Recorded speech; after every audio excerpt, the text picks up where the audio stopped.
I'm delighted to present our next speaker, Jamais Cascio, who's a well-known futurist and a strategist, and he's going to talk to us about something we might better listen to.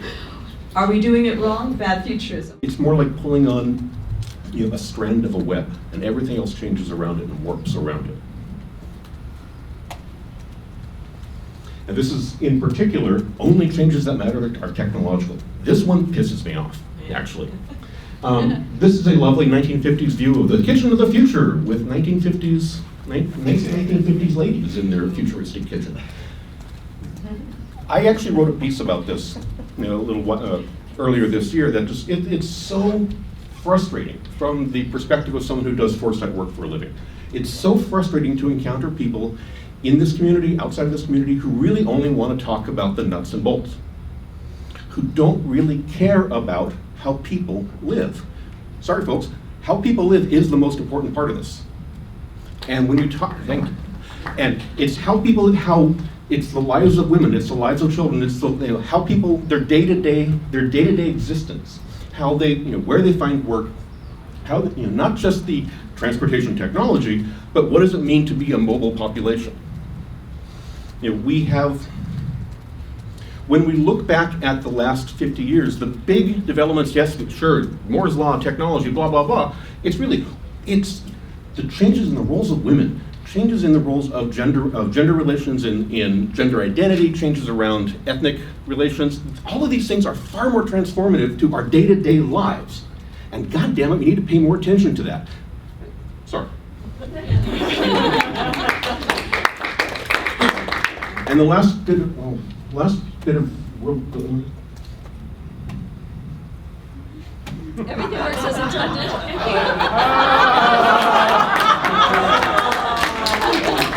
Okay.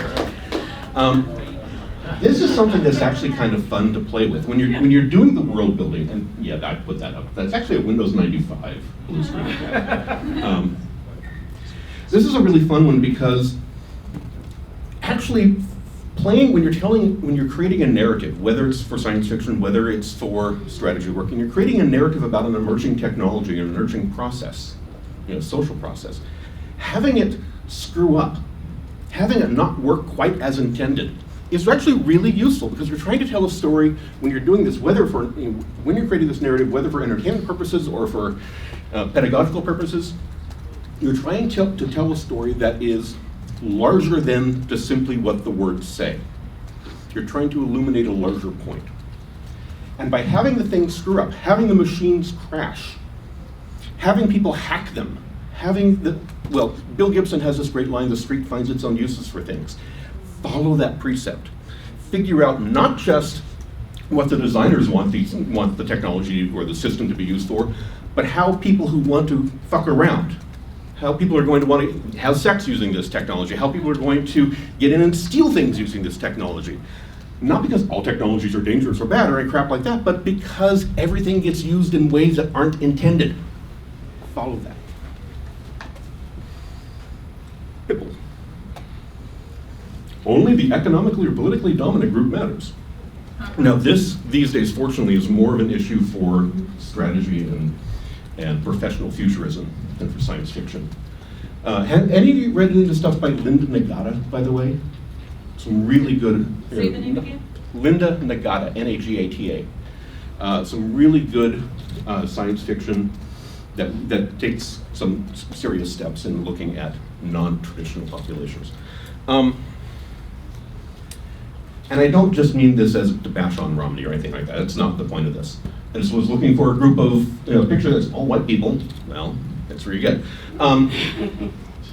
We have a bad habit in the professional side of things of only thinking about what the people who have a lot of money are going to do with whatever we're worried about. And while that's certainly useful from am I going to sell a lot of this widget perspective, it doesn't really tell us a lot about how society changes. How the decisions that we're making, how the choices and systems that we're developing, how they will change the world means more than how they will change the folks in Silicon Valley, as was alluded to earlier, or the folks in New York, London, Tokyo, etc. Think big, think broad, think wide. Is William Gibson in the room? Okay, if you're not William Gibson, don't do this. William Gibson is pretty much the only one who can get away with talking about brands in his narratives and have it not sound like product placement. It really irritates me when I'm reading a story, and I'm sorry, didn't mean to look at you. Yes, Natasha, you really irritate me. No, it really irritates me when you're reading through a narrative, again, professional or science fiction, and you stumble across and then he pulled out his Mitsubishi, and it started throwing out the brand names, and they said, oh, and it works with it's a CCD camera, and not a... Look, folks, when you think about the conversations you have with your family, think about the conversations that your family members have with their friends. You guys may be a little bit too techy, but family members, when they're having these conversations, they don't lay out the brand name unless that is the point of the conversation. They talk about my laptop, not my Apple MacBook Air. I talk about my phone, not my Samsung Galaxy 2. People, when you're trying to construct a narrative that's of a believable future, people don't care about brands. Sorry for any advertisers in the audience. This one's a little weird, but what I mean here is that when I say behavior doesn't have to make sense, what you find, not often, but often enough, is when you see these narratives, when you have these narratives of the future, professional or science fiction, where people do really crazy things and it's hand waved away as, oh, it's the future. The people, the person who, when we jump ahead 50 years, the people who live 50 years from now, people who live 10 years from now, 20 years from now, have the same kinds of issues, have same kinds of reasoning and rationale. It's okay, we'll hand wave away the possibility that we're all uploaded and living in somebody's USB drive. But people have had the same kinds of issues that they've been wrestling with, the same kinds of reasoning to get to points A, B, C for millennia. And it's sloppy futurism to have people do something weird and simply hand wave it away of saying it's the future. And I mean that thing, and when I say do weird things, I mean things like willingly cut off their arms and replace it with a cyborg arm. Really? Okay, last bit. I know I'm trying to rush through here because we're short on time. Scenarios. You need a good, a bad, and a middling scenario. Again, this is the professional side of things.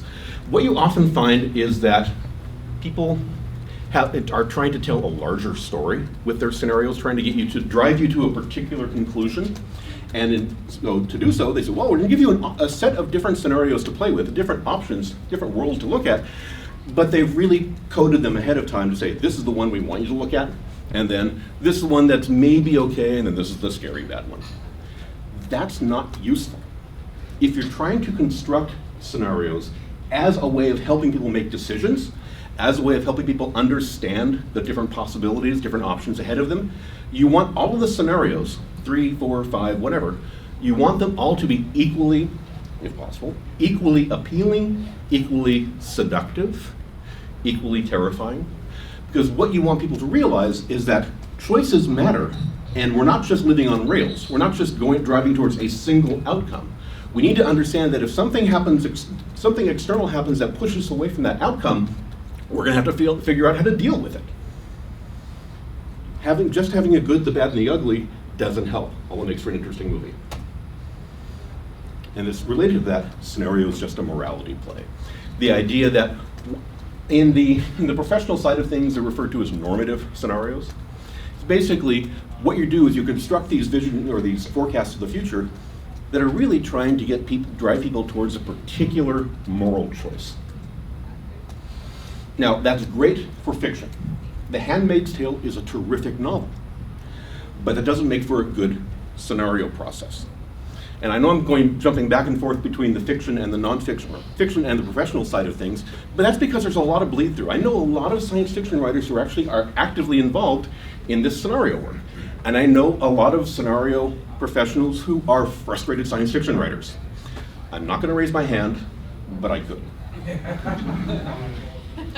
It is insulting to your audience.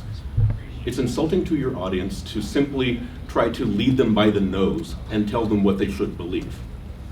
If you think you have a particular moral case that you can make, then make it and trust that your audience is smart enough to be able to understand your moral case and why it's the better option. And if they don't, it may be their fault, it may be your fault. So trust your audience. Understand that they are complex thinkers too. Lastly, it's more believable if it's depressing. Depressingly, this one is probably true. I've done a lot of foresight work, a lot of scenario work with everything from neighborhood school districts to global top 10 corporations, governments galore. And it's fascinating and incredibly frustrating just how hard it is to get people to imagine believable, positive futures. Futures that actually where the world feels better than it does today. You can get them to come up with the most incredible dystopian stories, and they will rush to embrace them. Try to get them to imagine a plausible, not utopian, but decent, good, uplifting, in the lowercase u sense, future, and it's like pulling teeth. They, in some cases, just simply refuse to accept the possibility of a better future.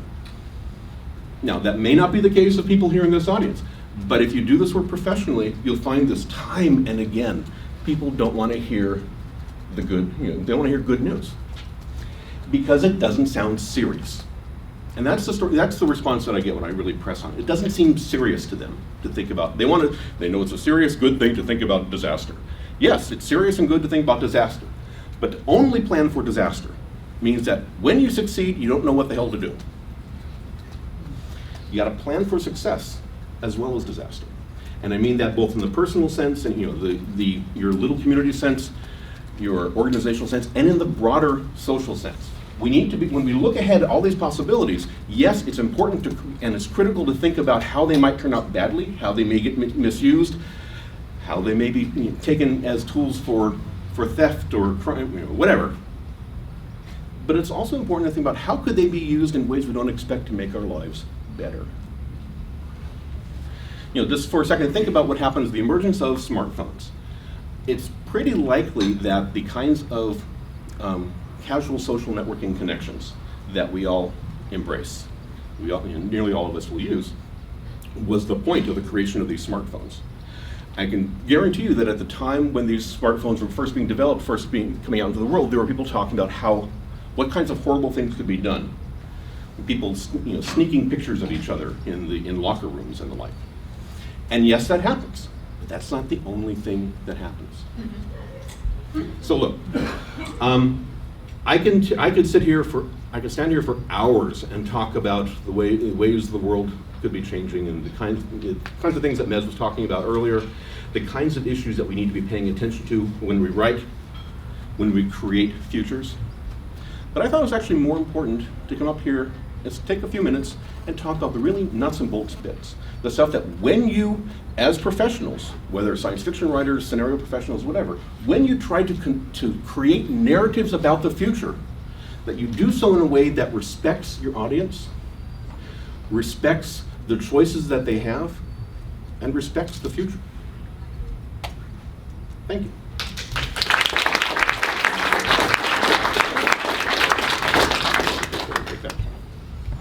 We have a few minutes for questions if anyone would like to speak up.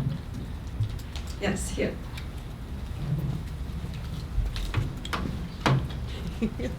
Don't make me walk too far. So this is a great follow-up question that I actually was going to ask David Pierce, and you addressed it, which is there was a cyberpunk reactionary thing called cyber prep, where they actually made a role-playing game about teenagers who live in an idyllic sci-fi future, and they just have like an axe to grind or something to prove to the world instead of being in a dystopic nightmare. Can you think of any actual stories other than like Star Trek or a few others, or is there any place where there's a collection of these if you wanted to find inspiration as a writer to write that kind of story about a better future where the characters aren't driven by a nightmare scenario, they're driven by some kind of positive aspiration? I think that actually just in the last year, both Stan Robinson and David Brin had books come out that are very serious about the challenges that we face. And that's one of the things about positive futures. They can't simply be utopian, dismissing everything. Yeah. They have to take the problems seriously and then wrestle with them, grapple with them, defeat them if possible.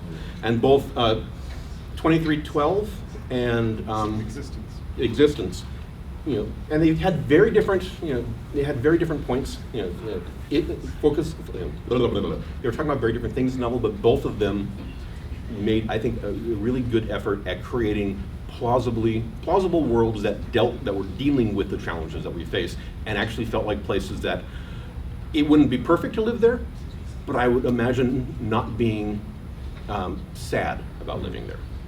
So one follow-up question. When I think of the Diamond Age, where there's a bunch of like rich, affluent, smart people who are like, we're really too stuck up and conformist. Let's make ourselves even more subversive. And so that was like a high level of society that still wanted to go further. Is that a new kind of conflict, like man versus what man could become, rather than man versus a conflict? Isn't that what most novels are about? I mean, human beings. But in the absence of a villain or a bad guy. Yeah. Well, that's what I mean. That the best novels are not about people fighting some, stereotype villain, some endgame boss monster. The best novels are about people wrestling with what they could become, for both the better and the temptations of what they could become that are worse. Thanks. Hi. I'm wondering about fiction that focuses really primarily on changes in attitude. And my example from history that Deirdre McCloskey has written about, she said that the fundamental change that has brought about modernity is that around in the 1500s, there was an attitude that changed toward the rich, which said, okay, so they're rich, but maybe they didn't get that way immorally. Maybe they're not necessarily someone we have a right to attack and take stuff from. And she says this led to behavior that led to a rise of the middle class, all this technology, improvements socially generally for other people, more respect, and it all started with respect for each other and leaving each other alone. And it created everything that we can point to as an example of the future. So I was wondering if there's any fiction writers exploring attitude change as primary change for the future. Nobody immediately leaps to mind, but I'd be happy to give that question some thought as we go through to lunch. But just leaping off from that for a second, though, not necessarily about attitudes, although it definitely discusses attitudes. How many of you have read Transmetropolitan, Warren Ellis, Derek Robertson? It's a comic book series, but read it. It's one of the best articulations of how bizarre and appealing and terrifying the future could be. Warren's brilliant. And he goes and he spends a lot of time talking about how attitudes evolve. What happens when you have a world where people can change their biology? What happens when you have a world where people can, get uploaded into a nanotech cloud? What happens when that happens to your boyfriend? And that question of not just, well, what does the technology look like, but what does it mean to my relationships? We have one more question here, Adam. That I think is critical. Yes, Adam. You mentioned phrasing some of the scenarios in a provocative way. Now, when forecasting scenarios in order to get people's attention, if you do that, do you think what you're actually taking from the realism of the scenarios that you're projecting into the future? And is that detrimental? Should we not be realistic with our scenarios that we're trying to make people think about? Well, no, we do want to be realistic when possible, but remembering that there is a goal beyond simply trying to create a checklist of what the future could hold. When you're crafting scenarios, the idea here is to create narratives of the future that give your audience something to connect to. There was a conversation that we were having earlier where it was mentioned that carbon doesn't have, CO2 doesn't have a lot of free radicals to connect to chemically. That same concept of you need to have some kind of hook, something that they can grasp onto that is either compelling because it pulls them in, or it feels plausible in a deep, almost visceral sense of, okay, yes, this is happening to me now. Remember, whenever we're talking science fiction or scenarios, they're as much about the present moment as they are about the future, because the best kinds of stories are about how you get from here to there, not just about what there looks like. Thank you. Thank you.